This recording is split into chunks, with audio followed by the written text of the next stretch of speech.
News చూస్తున్నాం.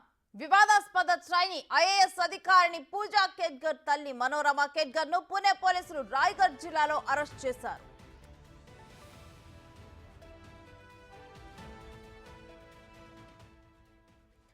కేట్గర్ తల్లి pistol తో రైతులను బెదిరించిన వీడియో ఇటీవల వెలుగులోకి వచ్చింది.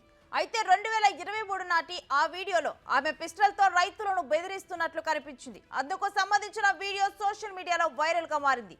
దీంతో అప్రమత్తమైన పోలీసులు ఆయుధ చట్టం కింద ఆమెపై కేసు నమోదు చేశారు. ఈ క్రమంలో ఆమె గత కొన్ని రోజులుగా పరారీలో ఉండగా తాజాగా అదుపులోకి తీసుకున్నారు.